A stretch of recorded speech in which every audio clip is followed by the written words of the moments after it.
Alrighty, so welcome to Echo Chamber. This is the session in which we talk about previous session. Unfortunately, we did not have a previous Saturday session with the holiday and everything, just threw everything off, and we're still working out the details for this next session. But we figured we'd still go ahead and do an Echo Chamber because there's always questions about D&D, right? You know what? That's another drawback. I love having all these new players and everything. It's awesome because it's just cool. It's always a good time and fun and all that. But it's also another drawback of having a couple. Having more than 4 or 5 players is now everybody's schedule has to line up. You know. That is, now that we have some new players, Yeah. it does make it a little bit more difficult. I Yeah. thought about even, and this wasn't on my list, but I'm going to go ahead and bring it up. When you Yeah. get that many people, so we'll just start off. We'll just throw the questions. If you have any questions, if you're in the chat, throw it on our Twitter, the at Chaos Chamber on Twitter. Throw us your questions. We'll ask them live. But I'll go ahead and start us off with this question. So when you have that many people, so right now currently we have what, eight playing, and then we have DM, right? Is that right? 8. I'd have to look at the scene settings, but yeah, eight. Yeah. So we have eight people actually, because we have the two rows of three, and then we have two people at the top with Atheline Yeah. and this new person, which we really don't know anything about, other than he walked up behind somebody, healed them, and was like, "I'm on your side." But when you get that many people, we talked about the management of time and everything else last time, as well as HP. Garrett, I know you're watching, and I know you watched last episode. It was not a dig at you or anything. We were just talking. Anyway, when you get that many people, do you ever think about splitting them? Like, because theoretically, I was thinking about this. We could have half of our party, like, if the party splits at some point, and it doesn't have to be forever, but at some point, Yeah. Yeah. if the party splits, you could have 1 week session with half Two the party, sessions. and then the Yeah. next week session with the other half party. Do you ever do that Yeah. as DM? No, because you know what? I've never ran into that problem issue of that many people. One time in college, we had oh my god, we had probably 10 people playing at once, like 10 players plus a DM at one time, and this was second edition, so um, gameplay went a little bit quicker.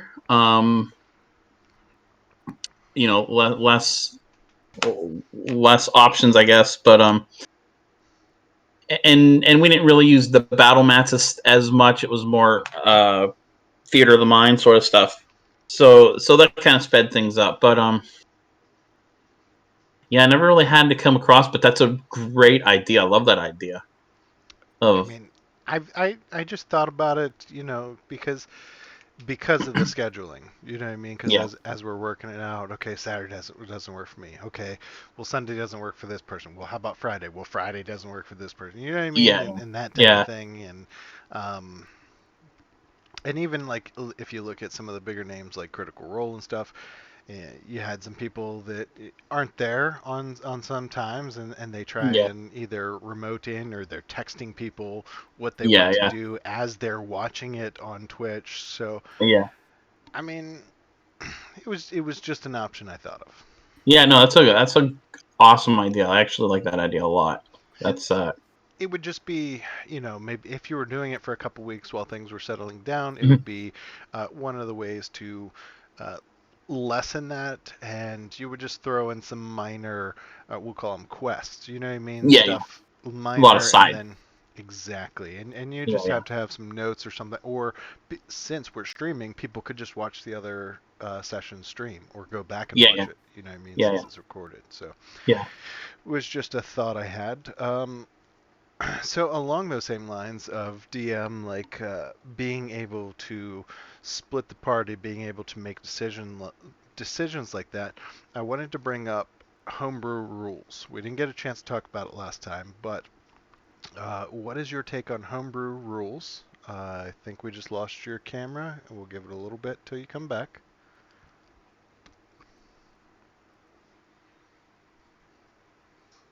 And you're coming back. I'm coming back. I don't know All what right, happened there. there you go. We're gonna blame Things. you.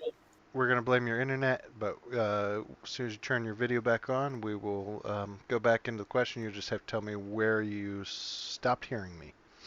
I don't know. Everything went to shit there for a minute. My external monitor went down there for a second. I was like, what the heck is this all about? So I think it's my PC actually. Um, you were just starting to start a second question there, I think. Oh, okay. All right. So then, just to repeat the question, my second question was an evolution of the first. It was uh, the idea that the DM can split the party, the idea that the DM has these options and stuff. And so I wanted to bring up the homebrew rules. Now, some people are strictly no homebrew rules.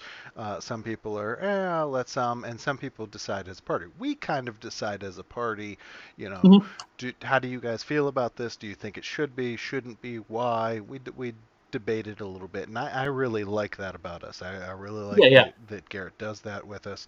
And one of the things that we decided recently was about the bonus action being able to take the potion as well as pull something out of the bag.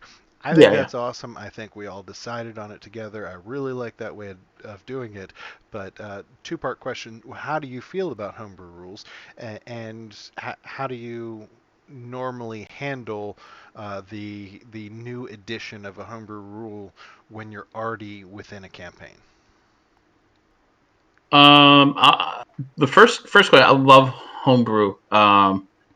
I, every facet of the game, every leg of each of the games that ever been in has had DMs that had their own rules of sort. Um, I have friends that created their own game systems and game worlds and things like that. When I was in college, uh, one friend of mine, he came up with a Western game system. It was really pretty cool. Um, so I homebrew is great. I love it. I think it just expands the imagination a little bit, allows you to bring in your own little flair on things. Um, Introducing it into, I don't know, it's always just been, hey, let's try this, and it works. We'll stick with it. If it's something that doesn't work, after a couple of sessions or whatever, we might try a rule out or something. We're like, you know what, this isn't, it's making things OP, or it's silly, or something like that, and we'll just like, you know what, let's just can it and just go back to what we were doing before. So I guess, yeah. So I guess introducing it, it's never been a uh, issue or anything like that. So, but I would say, me DMing, there will be some DM flares that I probably will add as we go along. Not so much rolling, not so much rules or anything like that, but we haven't cast lightning bolt, and for any of the old time players out there, I just recently saw Matt on Critical Role reintroduce this uh, idea, and I loved it because in the older editions I loved it. So lightning bolt, when you would cast lightning bolt, you could ricochet it. It Mm. wasn't just a straight line. You could ricochet it. It could come bounce back. So if you hit creatures, went through the creature, hit a wall that was behind them, could come back, hit the creature, but then also hit you or allies, and it would it really added Some physics, some like you got to think about it, yeah, right? yeah, exactly, some physics and some math, but it also added a little bit of chaos gameplay, I guess. I'm gonna cast lightning bolt at a 15-degree angle to me, so I can hit Yeah, these yeah, two, exactly. the So wall and those two. Done. It's like playing a game of pool. yeah, exactly. That's exactly what it was. It was, back in the day, any viewers out there that used to play any of the old TSR computer games, they would do that too. You would boink boink bounce them off and come back and hit you. And even in the Baldur's Gate games, the PC Baldur's Gate games, lightning bolt could come back and hit you. And just I don't know. It's just one of those little gotcha things. It's kind of For like sure. that. That's always fun. It's a subtle nuance that adds Yeah, a lot to it because you like you haven't done it in so long, you forgot about it, you cast it this way, and you're like, oh crap, I can't believe I just did that. yeah. Yeah, But subtle. it could be detrimental to you. It could also be super helpful to you too. So like you might catch more enemies with it or something like that. So That's true. That's true. Yeah, no, I'll be interested to see that. yeah. Um, I don't think we've had in either campaign anybody cast lightning bolt. I know I've used the Tempest feat, Hmm. which I guess is lightning, Yeah, yeah. but it's not But like that's different. casting a It lightning was bolt. Yeah. this the lightning bolt that was it was specific to lightning bolt that Right. it could ricochet. Yeah, Right. And I guess Adrin has called down lightning, but we just yeah, have yeah. not. That's Yeah. yeah. Um, I'm trying. I think Siddle has lightning bolt, but I can't remember. I don't remember if he does or not. Yeah. So in case he's watching, so let's talk about Siddle for a little bit. Last time we talked a little bit about, and this isn't about Siddle in general. It's about more of an understanding of the character structure for a wizard. So when wizards, and correct me where I'm wrong here, wizards have their spell book, and in order to increase their number of spells, they can learn new spells, they can add to these spells. They need to spend X amount of gold on parchment and arcane ink in order to Right. add to their spell book, Yeah, and they need to find the spell also too. They need to find or scroll purchase. or per. Yeah, yeah, yeah. Yeah.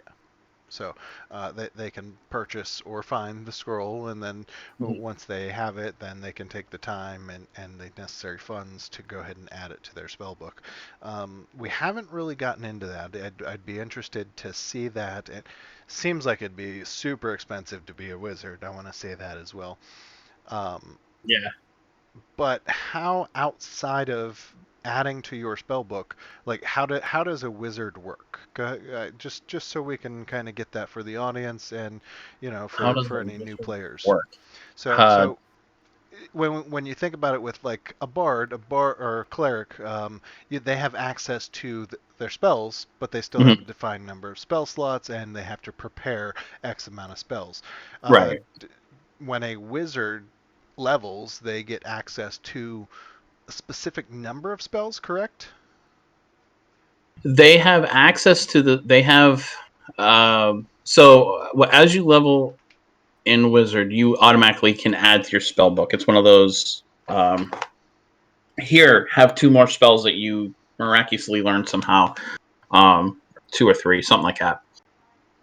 And they can be of any level that you can cast from. So is if you go up in level like 5 where you start to get third level spells, you're probably going to take at least two. I think it's two. Don't quote me on it out there, any rules lawyers. Um, I think it's two spells that you can just add to your book. But then as you adventure, as you research, um, as you know find scrolls and things like that, you can add pretty much if the DM makes it available to you, and you have the funds to buy them and everything, you pretty much add.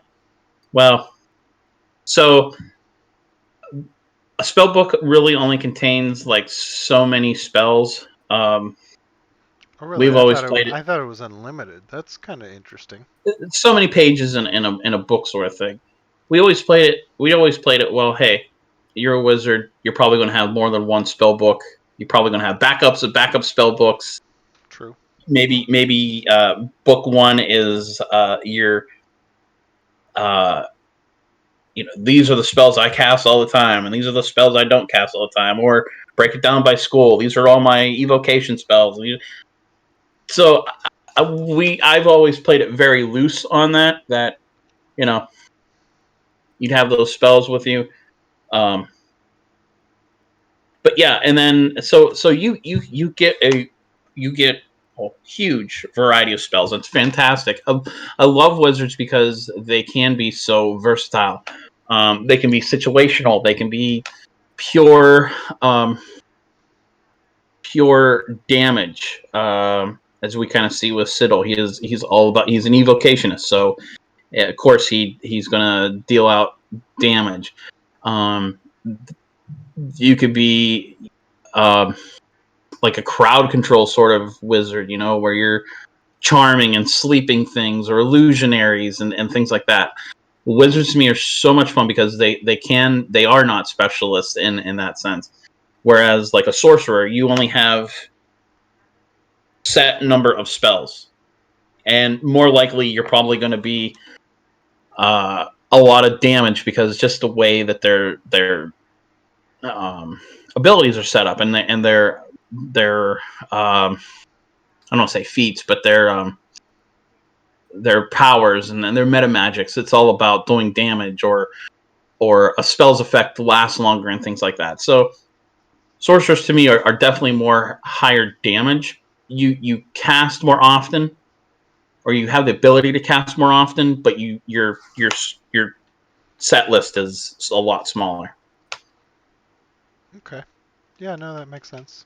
So, But um, go ahead. uh, uh, um,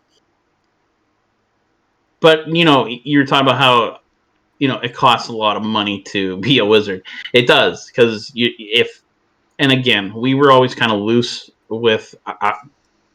I'm saying historically with my groups, we've always been kind of loose on adding spells and stuff to your spell book because you don't want to also you don't want to also hog tie a wizard like, oh, I have the scroll but I only have 50 gold and I can't write it into my spell book, and it's kind of like it's kind of you're really you're really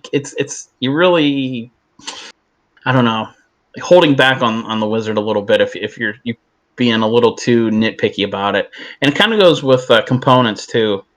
um I've always been of the mindset that maybe you don't have a inventory of, oh, I have like on Critical Role, they definitely follow the rule by the T about um spells having, we have to have a 300 gold piece diamond For worth diamond to Revivify. be able to revivify. I've had discussions with past players because it used to not be a thing with the spell ingredients and whatnot. But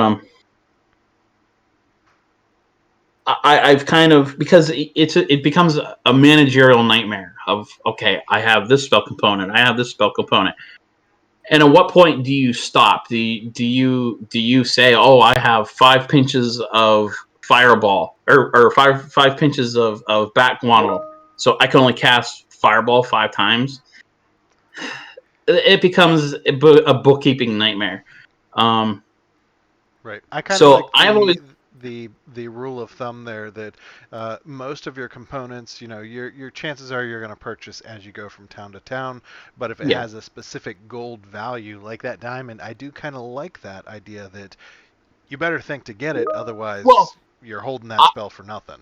I do like that because it also I like it in the fact that it also allows, yeah, you're powerful, you're able to cast the spell, but it's not like you can cast it on a whim sort of thing. So my workaround for that is okay, you don't have to keep track of every single diamond that you have. However, 300 gold, you need to mark off 300 gold from your character sheet to be able to cast that spell. That's Yeah, that'd be a good compromise, I guess. yeah. It's one of those. Like I said, I've gotten into, I don't want to say arguments with a good friend, but a uh, Friendly discussion. dis- the friendly discussion on spell components and whatnot when it comes to wizards and the workaround for a lot of it is as well, they don't use spell components, they'll use a focus instead of using the, but you still have to have those spell components of a cost that have a cost to it. So, Right. but Yeah. Well, and I'm going to play devil's advocate here. And you were saying about not only having 50 gold to write this spell into your spell book because you just found this scroll, it does tie their hands a little bit, but don't you think that that also then pushes them to take side quests and do different things to Mhm. get the Oh yeah, gold? So it kind of gives you a yeah. way that you can give them little things to Mhm. do to earn gold so that they can get to that level in order to kind of, I don't want to say delay the main storyline, but yeah, Yeah, like you're sending them on these little things so yeah, that they can level up themselves to progress in the storyline a little better. yeah, yeah. Exactly, So exactly. I think it's a balance. I, I kind of do it. I kind of look at it this way. If you're a fighter, um, you're going to have weapon upkeep. You're going to have armor upkeep. After every battle, you probably are going to spend a couple gold, a couple, depending on your weapon or whatever, might be 100 gold or some or whatnot to really keep your armor and weapons, working. And it's kind of the same way as a wizard. However, they actually made that kind of a rule for the wizard. So I kind of I've always been of the no, we haven't gotten it too much in the other campaign, but I've always kind of done the rule of, all right, guys, mark 100 gold pieces off of your character sheet for for weapons and spells and upkeep and things like that, or 50 gold or something like that. Depending on level and things like that. So that's true. That would actually be a really cool. She doesn't know. Eric says hi. Um, that would actually be a really cool addition. Um, but I don't know how that would work for us because we have the group gold, and I've been back and forth about this lately, especially after this last session because I kind of told Keegan and Sean, uh, you know, mhm. search whatever gold you want. Like we tend to put it in the group, and I think I made a joke about Reed stealing from all of us at once rather than Yeah, yeah, individually. yeah. Uh, but I kind of like the idea after we've gone through it of Mhm. splitting that gold. So, but Yeah, everyone keeping track of it individually. yeah, yeah. And I'm kind of in the same mindset. Like Adrian has his backpack of stuff, which has like four things in it because he just He's doesn't a druid, care. like he does. He Yeah, doesn't. He doesn't really care about wealth or anything like that. There's, like I said, there's like a dagger of like there's like a ceremonial dagger I think that I have somewhere. I don't even know. I think I picked it up somewhere along like the first or second adventure I think we were on. So I mean, I'm not going to tell you what Amrook has in his pack in case Reed's watching this. I don't want him stealing his shit. yeah, right. Good point. Good point. So Reed, I don't have. Adrian doesn't have anything. He has a couple bark. He has a couple pieces of bark. He already knows Uh, what you have. He doesn't care. Probably. Yeah, he He's probably already does. looked in your pack twice. Yeah. No, you know what? It's funny because most of my groups that I played with, we always just kept a group loot, just because it was just kind of easier to do. Semantics, logistics, it is so much easier, but I do Yeah, kind of like the idea. I agree. I kind of like the idea of keeping your own stash or whatever. It is an additional step, and things with D&D and Beyond, not our sponsor yet, but things like that allow you to keep track of that a little easier. But I Mhm. think we can do it in Roll20, also not a sponsor yet. Um, I think we could do it, and I might just pitch the idea to go back to it and split up what we have, because theoretically we would have been splitting it anyway, right? Yeah, yeah. And I don't think it's a bad idea, and I think this kind of follows the next question about Reed stealing from the group. I feel like it would be a lot funnier to watch Mhm. if, like, he has to audibly say, "I am going to search Amrook's pack." Yeah, yeah, yeah, You know what I mean? And then and yeah. then and then Garrett's like, "Okay, go ahead and make a stealth check." and Hmm. then using either Amrok's passive perception or having him roll perception check, however Garrett would want to do that, but to Yeah. see if, and then it kind of has that tension behind it, because then Yeah. Yeah. Reed's like rolling a stealth check, and oh my gosh, Yeah. is he gonna be? Yeah. Yeah. Is he And then gonna all notice? of a sudden Amrok snatches his hand. You know what I mean? Uh, Something uh, like that. uh. Exactly. It's a magic word. think that would be a really cool thing to add in. And with the group pack, I mean, I guess Griswold could theoretically have seen him, but I don't know Yeah. Griswold's passive perception. I don't feel like it's that high, because that Yeah. passive perception is based on. No, I'm thinking Wisdom. investigation is based on Yeah. intelligence. Huh? So it actually might not be too bad. Yeah. But It, yeah, I mean, the one way you could also do it too is keep. That's well, we only have one bag of holding, so that's the other bad part too. Is if you start looking at um, encumbrance and how much one person can carry and all that stuff, if you're really getting nitpicky of the rules and whatnot, that it could get eh. But I mean, I guess like the bag of holding we could always do is yeah, that's where like items go and everything else. But then you have gems and art pieces and things like that. So, I so mean, hard to. I think it's one of those things that everything goes in the bag of holding except for coin and something you choose to keep on you. If you know what I mean? Yeah, And yeah, let's say you find it scavenging a body that we killed as a group, maybe mhm. you verbally say, "I pocket this." Yeah, yeah, And then based on everyone else's perception, yeah, somebody might have seen you, and it'll be up to them whether they want to call you out on it. yeah, yeah, yeah. Yeah, it's I, kind of I, I like that. I like like that. like not stealing Shakosta's gold, and he was like, Yeah, "You yeah, don't know it, but I gave you that gold." You know what I yeah, yeah, mean? yeah. Exactly. Yeah. So I mean, Yeah, I think that just could build a little bit more role playing even. yeah. Oh, definitely. There's definitely some. Yeah, I definitely agree with that. That it can definitely build up the role playing there. But Yeah, for someone, and Rusty, this is no offense if you're watching, for someone who may not do more of the role playing like Rusty, that might be a good way for him to actually, you know, passively perceive Reed stealing his shit, and so he's gonna mhm. say something. You know what I mean? Yeah, yeah, yeah, So we don't have to. Again, everything, Garrett, if you're watching, everything we say in here is just to talk in discussion. Please don't be yeah, offended.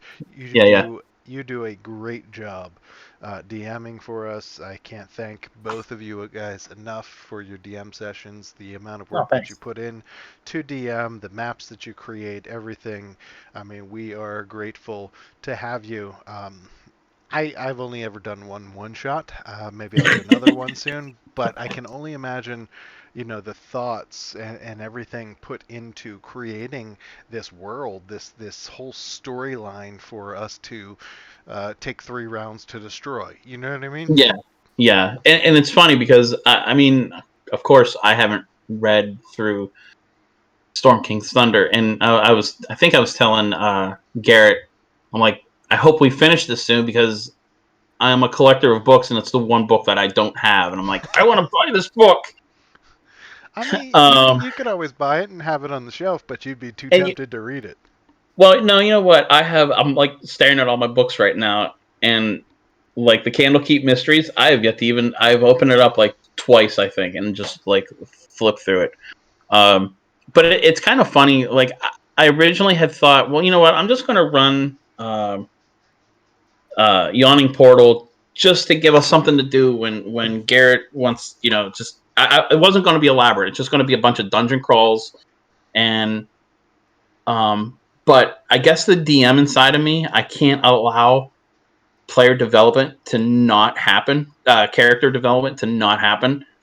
So it's kind of like it started with Rusty, and he came at me with the hey, what did you think about the Rod of Seven Parts? I'm like, hold on, let me go back to my 3.5 books and look this up. I'm like, okay, I can adapt this. All right, we can pull this into Cleek's background and whatnot. And um, when Ashley came on, she's I'm like, hey, do you have a backstory yet? And she's like, yeah, I have something I came up with, and she came up with something. I'm like, oh, I can fit this in. I have a perfect idea of how to like pull in some certain things for that. So it went from, what, I'm just going to run these dungeon crawls just for fun and everything else, to like, okay, I want to actually build a campaign story around these, not just we're running through stuff and just having fun hacking and slashing sort of thing. So I mean, we're still having fun hacking and slashing. Mordai has a little yeah, too much yeah, fun, if you remember, yeah. throwing all those pieces in the middle. And That was hilarious. That I love that. As a DM, stuff like that, I'm like, yes, yes. I mean, as a player watching another player do it, I'm like, Like, my thought process was like, he's gonna keep doing this. I'm gonna stop him. I'm gonna stop. You know, it's like, what would, if I were this character, what would I do? uh-huh, Would uh-huh. I try and just tackle him? No, I'm a gnome. What do I do? Yeah, I have Shatter Spike. You know, yeah, like, yeah, yeah. yeah. So Well, that's like clique. I like the one time, and I can't believe this. The one time, Mordai out who? Wait, athletic, wait, wait. Yeah, exactly. The out least athletic athletic in the group. the monk. Yeah. Yeah, yeah. It was the Slippery. one. Yeah, it was the one time where I think clique didn't that had rolled actually kind of bad. Yeah. I mean, that's hard for him because he's got like a +9 to hit because he's a freaking Hmm. monk. But yeah. Yeah, right. Okay, so uh, we had talked about like the gold loot, and maybe we will, maybe we won't. We'll throw it out there and see. But Yeah, yeah. when we I'm. talk I'm. about magic items, so we talked about like items you decide to keep. Mhm. Magic items, we've kind of put it up to the group. Like if you think about it, when we got the Giant Slayer, it was kind of like, hey, who wants to use this type deal? And Griswold was like, I want to, but Griswold wants every magic item.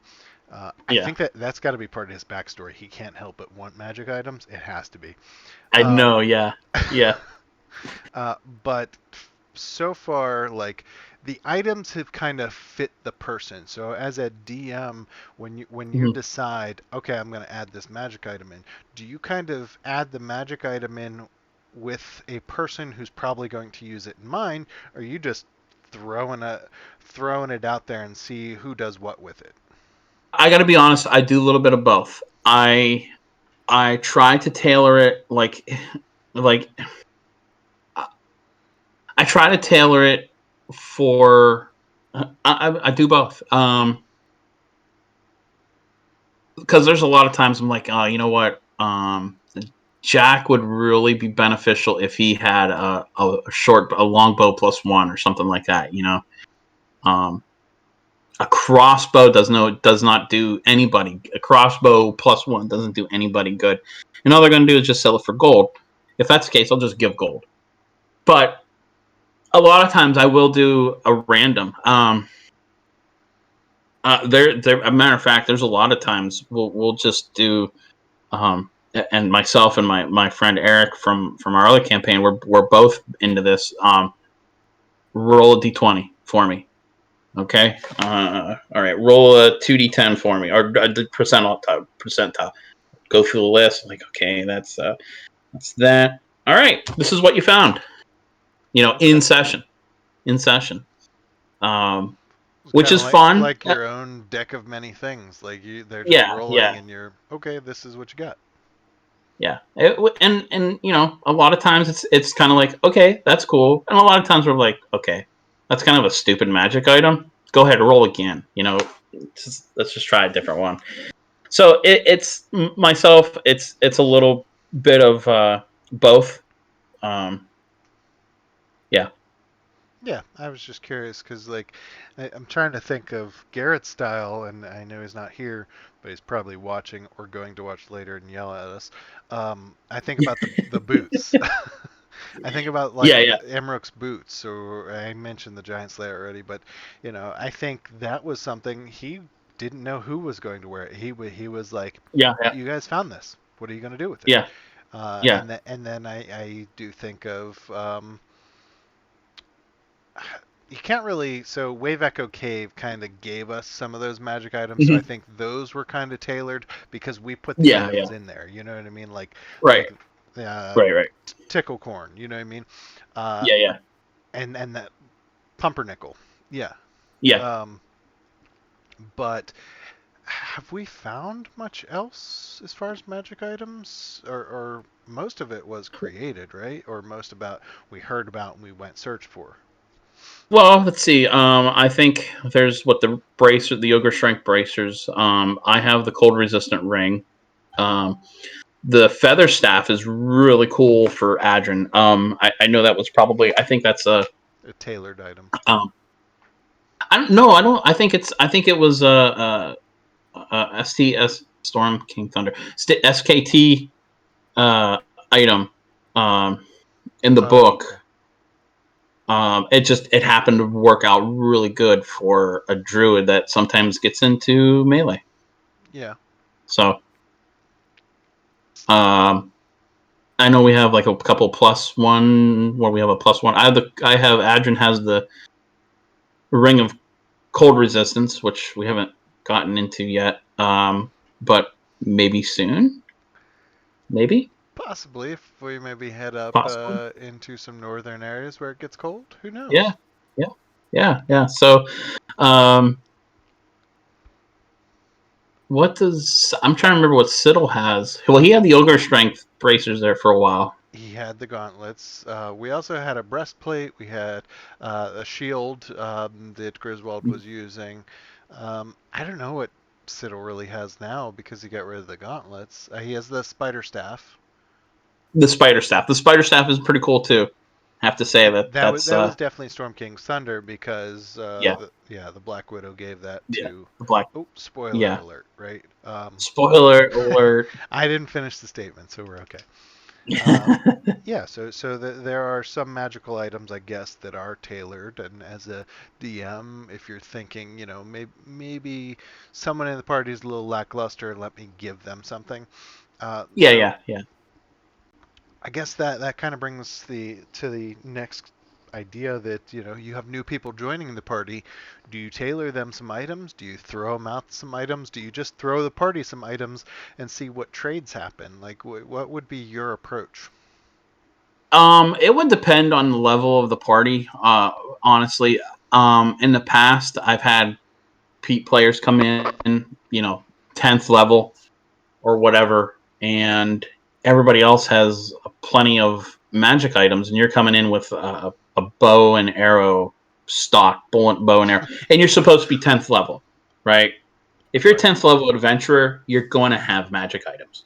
So if I'm bringing a new player in or whatever, even if it's a new character, a character died, and we're bringing in a new character, I'll tell them, hey, pick out, you use longsword. Okay, you have a longsword. What plus one? Uh, you have bracers, or so, I'll tailor some magic items to them to fit in the party. Like I said, you're a 10th level character, you're gonna have magic items. Even 5th, 6th level, you're probably gonna have a base, plus one weapon or plus one armor or something like that. So I kind of go by that. Um, and just because, let's face it, it's not fun for a new character. You see all these other characters around you, like, oh man, this weapon's awesome. It does an extra D6 damage, and all I got is a longsword. I do feel a little bad about that because Amrook Yeah, has the Giant Slayer, and just yeah, seeing how much damage was able to do, I was like, man, can somebody yeah. else wield this? Like, I wouldn't mind giving it up if somebody else could do it, Mhm. but yeah, Yeah.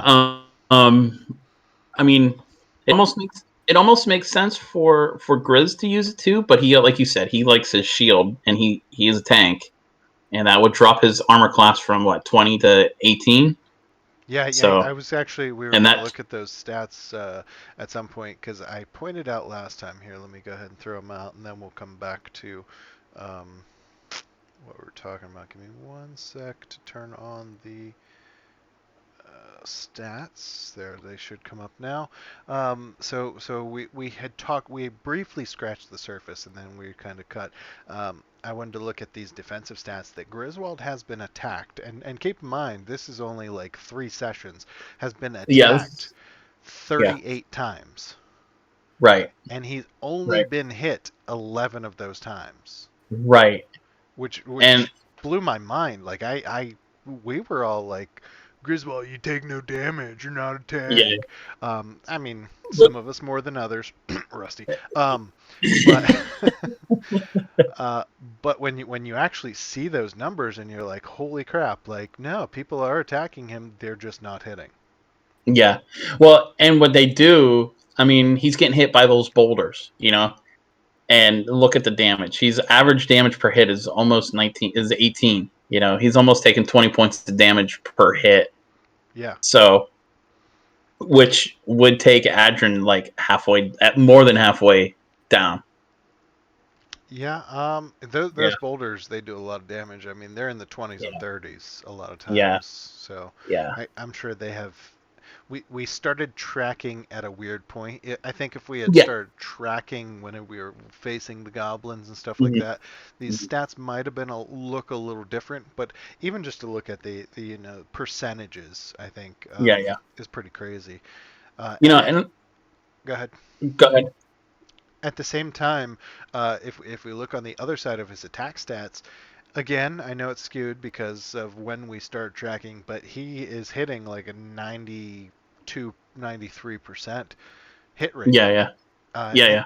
again, only 13 damage per hit, so it's nothing Mhm. too crazy, but still, Yeah. that is kind of impressive. And I think, you know, I'm really glad we started tracking some of these stats so we can look at things like that because Mhm. I wouldn't. I don't want to speak for everybody, but I wouldn't have thought about any of that. I would have just kept thinking the way I was. So Yeah, yeah, I'm super excited about tracking the stats. yeah, yeah. Um, what was I going to say there? I was going to say something there about. I don't remember what I was going to say. Oh well, we'll come back to it. Yeah, I had just looked at. I'm just going to scroll through a couple of them. Um, I'm not sure what's going on with this one. 36 is total number of hits. Oh, it's. Um, I don't know. I was thinking it was like magic missile or something with a multi attack. I'm not sure what's up with Adrin's attack stats there. It says 13 attacks, 36 hits total. Um, Yeah. That's. I'll look at that one. That's I'll kind have of. to look at that. But if we Yeah. look at his defensive stats, now I am curious about his defensive stats. It's number of times attacked 8 and 6 times hit. Is that only when he's in human form or half elf form? Sorry. Um, or does that include when he is in creature form? That includes when he's in creature form. So Okay. All yeah. right. Um, Oh, you know what? You know what the other hits are counting is I'll have to put this filter in is Healing spirit. uh spell yeah healing spirit and spells yeah Yeah, I thought about that because I yeah didn't do the math, but yeah. yep, that's what that is. Yeah, so we'll just flip through. I think I clicked on Siddle. He's got pretty high attack average. He stays in the Hmm. back. He doesn't get hit. So, I Yep. mean, that's what he's supposed to do. Reed's up there. Reed's is even higher average damage per hit than Siddle's. Yeah, Probably that dang sneak attack damage. yeah, it is. And not to belittle Warwick or Althea or I don't think we have a tab for our newest member yet, O'Doon. Do I not? Oh yeah, we No, do. you know Yeah, what? yeah. No, Yeah, I was gonna say we I do. think We do. yeah. I overlooked it. Um, 0.67. Those zero attack hits hurt him a little bit there. Did those count That was as a awesome. successful hit? That successful hit. A That's successful hit. awesome. That is awesome. It's it's like getting hit with a rock and it just bounces off of you. You know. for sure. Um, Yeah. yeah, so we'll go ahead and turn that back off. So, next question. I had a, I recently came across this, and I didn't really think about it. So, if we think about monks, barbarians, even druids to an extent, they don't really use armor. Well, I guess for druids they just wouldn't use metal armor, and this would be lore-wise. Yeah. How do you, as a druid, or if you're playing a barbarian or any of that, how do you like adapt your playstyle to that? Because when I'm thinking, all right, Amrook, he needs his armor because he's going to be up front. He's gonna be in there and need to take some hits. But if I were So playing a druid without metal armor, I would either need to be in search for some like dragonhide armor or something like that, or I would need to playstyle differently. yeah. So for Adrian, I think the highest I can use is what the hell am I have right now? I can't remember what I have right now, but it's like the highest level I could wear.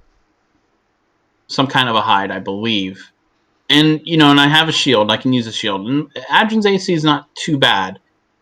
It's at 16. Um, That's only and one less then than Amrook's, yeah, and they do have a spell, Bark Skin.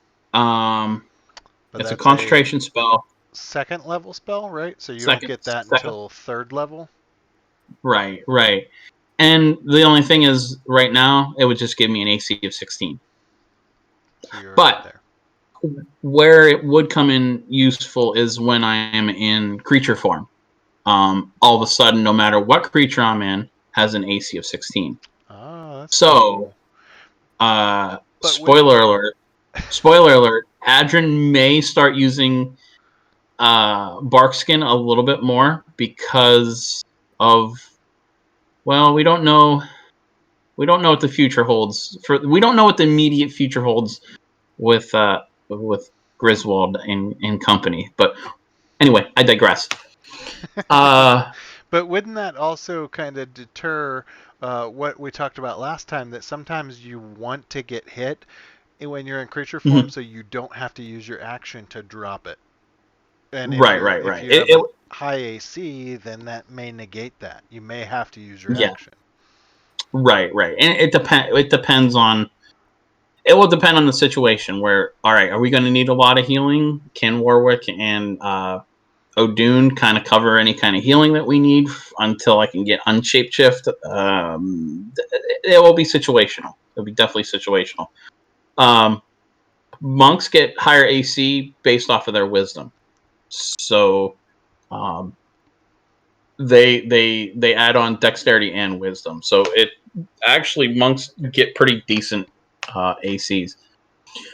Um, Barbarians, when they rage, have damage reduction, so they might get hit more often, And I but they think actually that rage is based on them not wearing armor, right? right, right, right, right. A barbarian, you don't want wearing armor.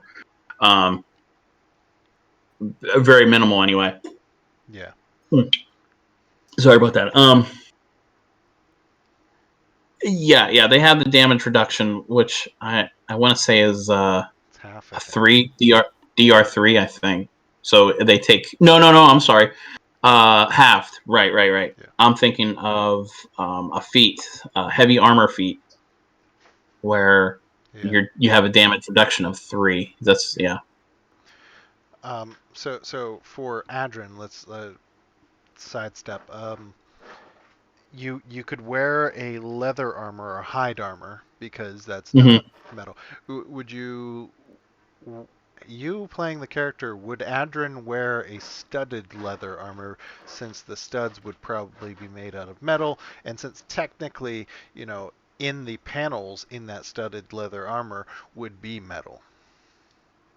I think he can wear studded leather. I think he can wear studded leather. Um, I know he can physically, yeah. game character wise, but Adrin being a man of the land, do you think he would? Yeah, I think he would. Ba- older editions of D&D was very strict about this with druids. They could only wear natural armors. They could only use natural weapons. Um, but they couldn't use blades. They couldn't use any type of blade. Um, but with the fifth edition, I think they've laxed that rule up quite a bit, because I know I can use a scimitar at least, and I believe there's some metal armors that I might be able to wear. I can't off the top of my head. I have to look.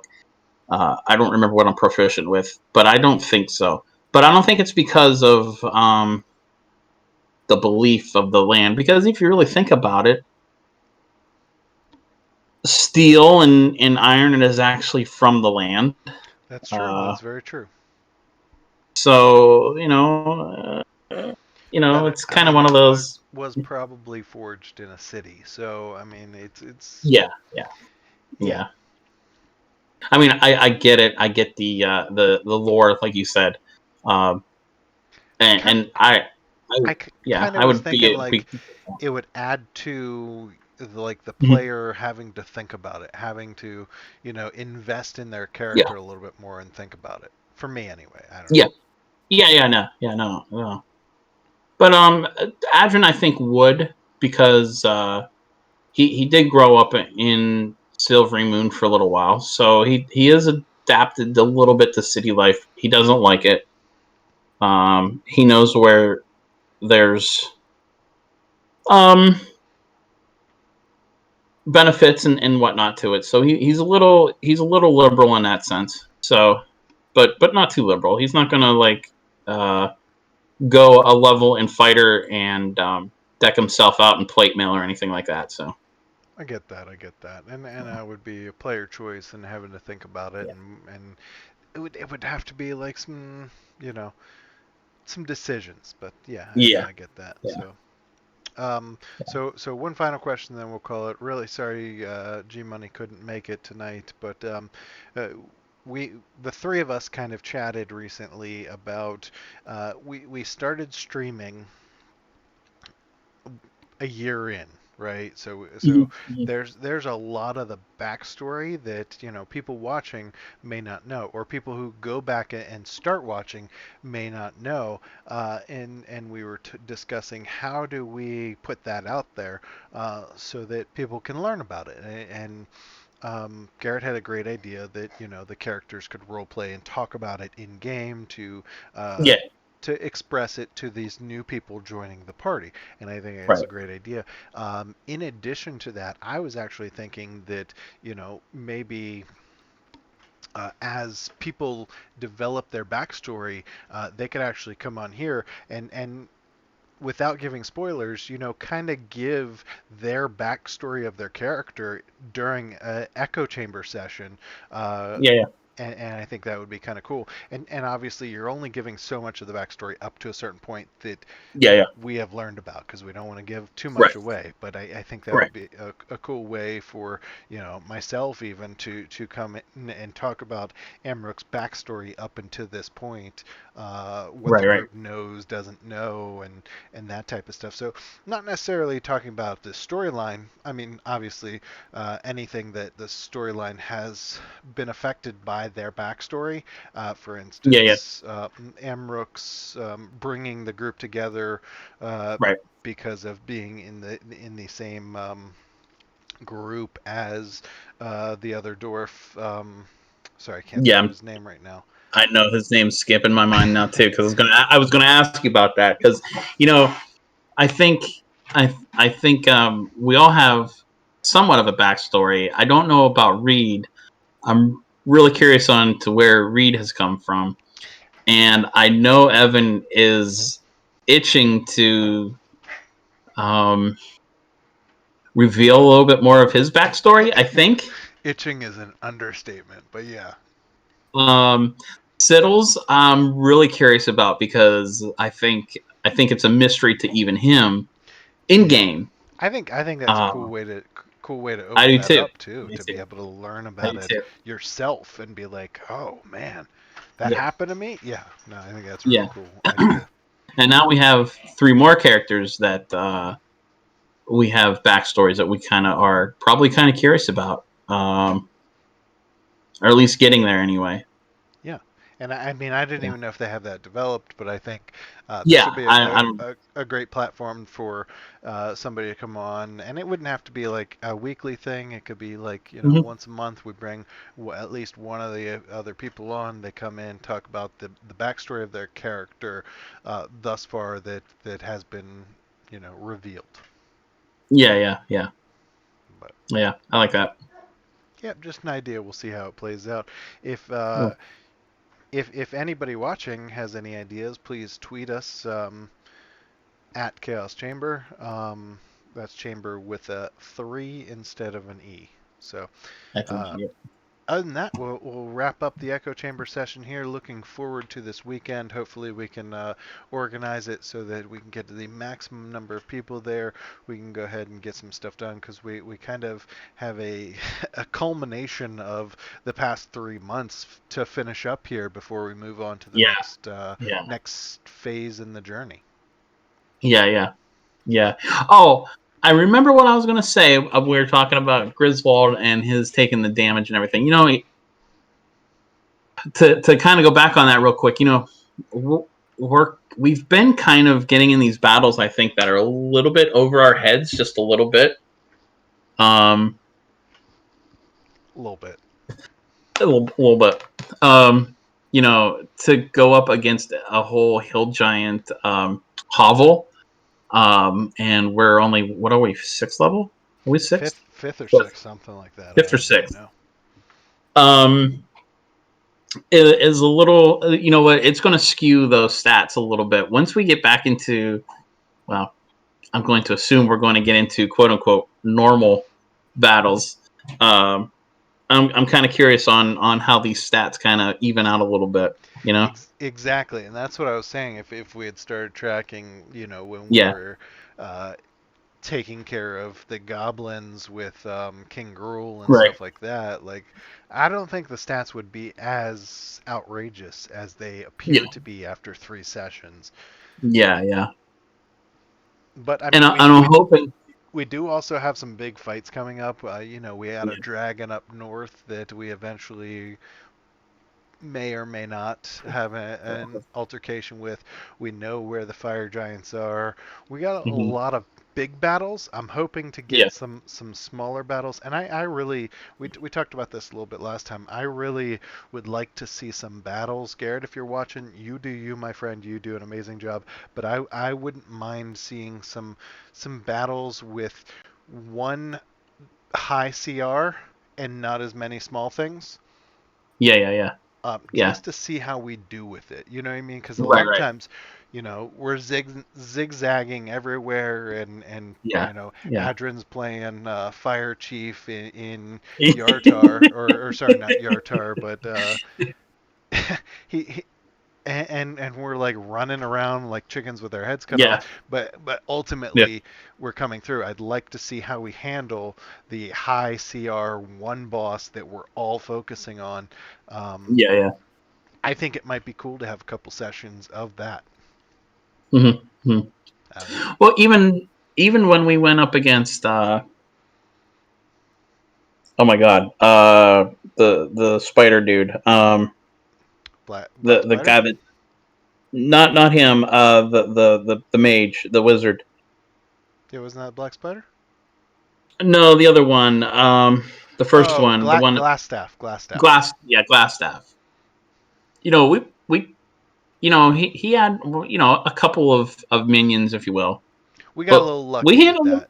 We got a little lucky. I mean, I think Oh, it was a little bit of luck, a little quick action. Bella.